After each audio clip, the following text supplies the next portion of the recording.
नमस्कार मित्रांनो, आपल्या सर्वांचे स्वागत आहे. आर-टी-ई 25% मोफत प्रवेश प्रक्रियेबाबत एक अत्यंत महत्त्वाची आणि आनंदाची बातमी आज मी तुमच्यासाठी घेऊन आलो आहे. अनेक पालक गेल्या काही दिवसांपासून संभ्रमात होते, की प्रवेशाची शेवटची तारीख काय आहे? कागदपत्रे पडताळणीसाठी वेळ मिळेल का? तर मित्रांनो, आता काळजी करण्याचे कारण नाही.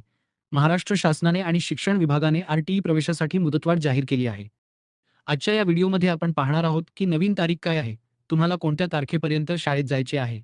आणि प्रवेशासाठी कोणती खबरदारी घ्यायची आहे?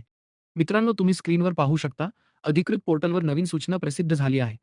या सूचनेनुसार शैक्षणिक वर्ष 2026 टू 2027 च्या निवड यादीतील लिस्ट नंबर 1 पात्र विद्यार्थ्यांना प्रवेश घेण्याची मुदत आता 10 एप्रिल 2026 ते 8 मे 2026 पर्यंत वाढवण्यात आली आहे. याचा अर्थ असा, की ज्या पालकांच्या पाल्यांची निवड पहिल्या लॉटरीमध्ये झाली आहे, त्यांच्याकडे आता 8 मे 2026 पर्यंतचा वेळ आहे. ही मुदतवाढ का दिली गेली?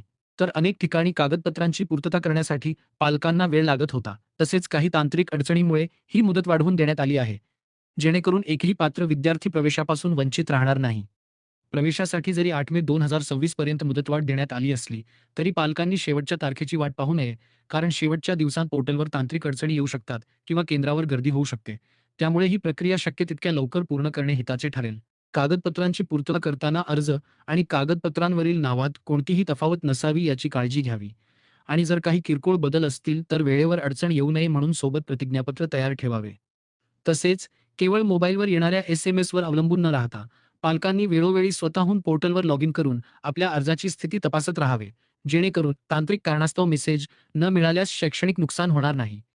प्रतीक्षा यादीतील विद्यार्थ्यांच्या संदर्भात पालकांनी हे लक्षात ठेवणे आवश्यक आहे की जोपर्यंत पहिल्या निवड यादीतील सर्व विद्यार्थ्यांची प्रवेश प्रक्रिया पूर्ण होत नाही, तोपर्यंत वेटिंग लिस्टवरील विद्यार्थ्यांचा विचार केला जात नाही. पहिल्या यादीतील प्रवेशासाठी 8 मे 2026 पर्यंत मुदतवाढ देण्यात आली आहे. त्यामुळे या प्रक्रियेनंतरच रिक्त जागांचा आढावा घेऊन प्रतीक्षा यादीबाबत पुढील निर्णय घेतला जाईल. तर मित्रांनो, ही होती आर-टी-ई प्रवेश मुदतवाढीबाबतची संपूर्ण माहिती.